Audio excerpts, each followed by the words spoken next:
ನಮಸ್ತೆ ಎಜಿ ನ್ಯೂಸ್ಗೆ ಸ್ವಾಗತ.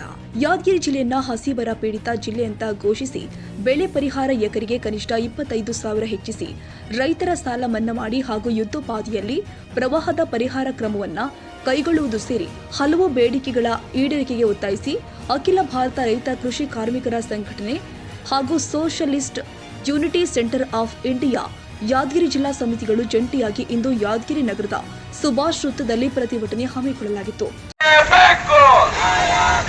ರೈತರಿಗೆ ಬೀಜ ಗೊಬ್ಬರ ಉಚಿತವಾಗಿ ವಿತರಣೆ ಮಾಡಲೇಬೇಕು. ರೈತರಿಗೆ ಉಚಿತವಾಗಿ ಬೀಜ ಗೊಬ್ಬರ ವಿತರಣೆ ಮಾಡಲೇಬೇಕು.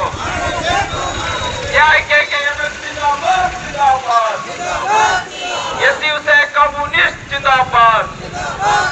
ಸಂಕಷ್ಟದಲ್ಲಿರುವ ರೈತರಿಗೆ ಪರಿಹಾರ ನೀಡಲೇಬೇಕು. ಇನ್ನು ಪ್ರತಿಭಟನೆ ಉದ್ದೇಶಿಸಿ ಮಾತನಾಡಿದ ಎಸ್ಯುಸಿಐ ರಾಜ್ಯ ವಿಸ್ತೃತ ಸಮಿತಿ ಸದಸ್ಯರು ಆದ ಕೆ ಸೋಮಶೇಖರ್, ಈ ವರ್ಷದ ಮುಂಗಾರು ಪ್ರಾರಂಭವಾದಾಗ ಉತ್ತಮ ಮಳೆ ಆರಂಭಗೊಂಡಾಗ ರೈತರು ಉತ್ತಮ ಫಸಲಿನ ನಿರೀಕ್ಷೆಯಲ್ಲಿ ಇದ್ರು. ಆದರೆ ಕಳೆದ 3 ತಿಂಗಳಿನಿಂದ ಸುರಿದ ಮಳೆ ರೈತರ ಆಸೆಗೆ ತಣ್ಣೀರು ಎರಚಿದಂತಾಯಿತು. ಕೆಲ ದಿನಗಳ ಹಿಂದೆ ಬಿಟ್ಟು ಬಿಡದೆ ಸುರಿದ ಮಳೆ ಹಾಗೂ ಭೀಮಾ ನದಿ ಪ್ರವಾಹದಿಂದ ಬೆಳೆದು ನಿಂತಿದ್ದ ಬೆಳೆಗಳು ಎಲ್ಲವೂ ಕೂಡ ಜಲಾವೃತಗೊಂಡ ಪರಿಣಾಮ ರೈತರ ಬದುಕೆ ನೀರಲ್ಲಿ ಕೊಚ್ಚಿಕೊಂಡು ಹೋದಂತಾಗಿದೆ. ಆದರೆ ಇಂತಹ ಸಂದಿಗ್ಧ ಪರಿಸ್ಥಿತಿಯಲ್ಲಿ ರೈತರು ಮತ್ತು ಪ್ರವಾಹ ಸಂತ್ರಸ್ತರ ನೆರವಿಗೆ ಧಾವಿಸಬೇಕಾಗಿದ್ದ ಜನಪ್ರತಿನಿಧಿಗಳು, ಸರ್ಕಾರಗಳು ತಮ್ಮ ರಾಜಕೀಯ ಬೇಳೆ ಬೇಯಿಸಿಕೊಳ್ಳುವುದನ್ನ, ಪ್ರವಾಹವನ್ನ ಬಳಸಿಕೊಳ್ತಾ ಇರುವುದು ಅತ್ಯಂತ ದುರಂತದ ಸಂಗತಿ ಅಂತ ಕಿಡಿಕಾರಿದ್ರು. ಮಳೆ ನೀರಿಂದ ಹಾನಿಯಾದ ಅಪಾರ ಪ್ರಮಾಣದ ಬೆಳೆಗಳು, ಜೀವ ಹಾನಿಗಳ ನಷ್ಟ ತುಂಬಿಸಲು ಕೇಂದ್ರ ಸರ್ಕಾರ ಈವರೆಗೂ ಮಾತನಾಡದೇ ಇರುವುದು ಖಂಡನೀಯ. ರಾಷ್ಟ್ರೀಯ ವಿಪತ್ತು ನಿರ್ವಹಣಾ ಕಾಯ್ದೆಯಲ್ಲಿ ಪರಿಹಾರ ಕೂಡ ಘೋಷಣೆ ಮಾಡಿಲ್ಲ. ಈ ಕುರಿತು ಬಗ್ಗೆ ಮಾತನಾಡಲು ಪ್ರಧಾನಮಂತ್ರಿ ಹಾಗೂ ಕೇಂದ್ರ ಗೃಹ ಸಚಿವರಿಗೆ ಸಮಯವಿದ್ದಂತೆ ಕಾಣ್ತಾ ಇಲ್ಲ ಅಂತ ಆಕ್ರೋಶ ವ್ಯಕ್ತಪಡಿಸಿದ್ರು. ಇತ್ತ ರಾಜ್ಯ ಸರ್ಕಾರವು ಕೂಡ ಪ್ರವಾಹ ನಿಯಂತ್ರಣ ಹಾಗೂ ಸೂಕ್ತ ಬೆಳೆ ಪರಿಹಾರ ಘೋಷಣೆ ಮಾಡುವಲ್ಲಿ ಸಂಪೂರ್ಣ ವಿಫಲವಾಗಿದೆ. ರೈತರು ಕೃಷಿಗೆ ಮಾಡಿರುವ ಖರ್ಚಿಗೆ ತಕ್ಕಂತೆ ಪರಿಹಾರ ಘೋಷಣೆ ಮಾಡಿಲ್ಲ. ವೈಜ್ಞಾನಿಕ ಬೆಳೆ ಪರಿಹಾರ ಘೋಷಣೆ ಮಾಡುವುದು ಕೂಡ ರಾಜ್ಯ ಸರ್ಕಾರದ ಜವಾಬ್ದಾರಿಯಾಗಿದೆ ಎಂದು ಎಚ್ಚರಿಸಿದ್ರು. ಇನ್ನೋರ್ವ ಮುಖಂಡ ಶರಣಗೌಡ ಗೂಗಲ್ ರವರು ಮಾತನಾಡಿ, ರೈತರು ಬೆಳೆದ ಬೆಳೆಗಳಿಗೆ ಕನಿಷ್ಠ ಬೆಂಬಲ ಬೆಲೆ ನಿಗದಿ ಮಾಡಿ ಖರೀದಿ ಕೇಂದ್ರವನ್ನ ಪ್ರಾರಂಭಿಸಿ ಖರೀದಿಸಬೇಕಾಗಿದ್ದ ಸರ್ಕಾರಗಳು ರೈತರ ಬಗೆಗಿನ ತೀವ್ರ ನಿರ್ಲಕ್ಷ್ಯದಿಂದಾಗಿ ಬಹುತೇಕ ರೈತ ತನ್ನ ಬೆಳೆಯನ್ನ ಮಾರಾಟ ಮಾಡಿದ ನಂತರ ನೇಪಥ್ಯಕ್ಕೆ ಖರೀದಿ ಕೇಂದ್ರ ತೆರೆಯುವ ಕ್ರಮ ಅತ್ಯಂತ ರೈತ ವಿರೋಧಿಯಾಗಿದೆ ಅಂತ ಜಿಲ್ಲಾಡಳಿತ ವಿರುದ್ಧ ಆಕ್ರೋಶ ವ್ಯಕ್ತಪಡಿಸಿದ್ರು. ಕೇಂದ್ರ ಹಾಗೂ ರಾಜ್ಯ ಸರ್ಕಾರಗಳು ಹಾಗೂ ಜನಪ್ರತಿನಿಧಿಗಳು ಪರಸ್ಪರ ಕೆಸರೆರಚಾಟ ಬಿಟ್ಟು ಸೂಕ್ತ ಪರಿಹಾರ ಕೊಡಲು ಮುಂದಾಗಬೇಕು ಅಂತ ಎಚ್ಚರಿಸಿದ್ರು.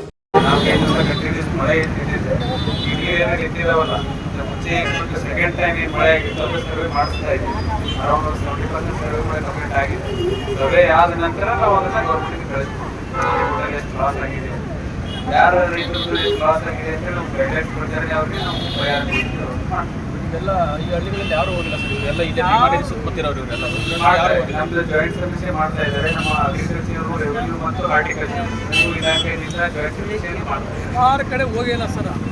ನೋಡಿ ಸರ್, ನಮ್ಮ ಗಮನಕ್ಕೆ ಇರಬೇಕು.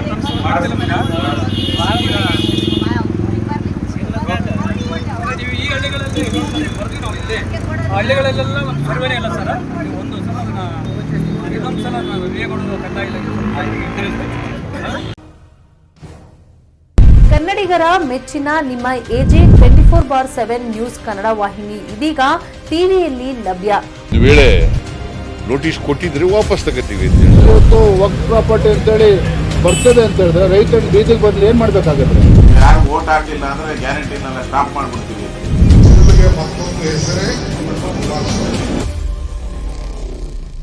ಕರ್ನಾಟಕ ಮತ್ತು ದೇಶ ವಿದೇಶ 360 ಡಿಗ್ರಿ ಸುದ್ದಿ ಹಾಗೂ ಉತ್ತರ ಕರ್ನಾಟಕ, ಬೆಳಗಾವಿ, ಬಾಗಲಕೋಟೆ, ಧಾರವಾಡ, ಹಾವೇರಿ, ಗದಗ, ಬಿಜಾಪುರ ಜಿಲ್ಲೆಯ ಕ್ಷಣ ಕ್ಷಣದ ವಿವರವನ್ನ ಪಡೆಯುವುದಕ್ಕೆ ಎಜೆ 24/7 ನ್ಯೂಸ್ ಕನ್ನಡ ವಾಹಿನಿಯನ್ನ ಲೈಕ್ ಮಾಡಿ, ವಿಡಿಯೋಗಳನ್ನ ಶೇರ್ ಮಾಡಿ, ಕಮೆಂಟ್ ಮಾಡುವ ಮೂಲಕ ನಮ್ಮ ವಾಹಿನಿಗೆ ಸಹಕಾರ ನೀಡಿ ಮತ್ತು ಚಾನೆಲ್ ಅನ್ನ ಸಬ್ಸ್ಕ್ರೈಬ್ ಮಾಡಿ.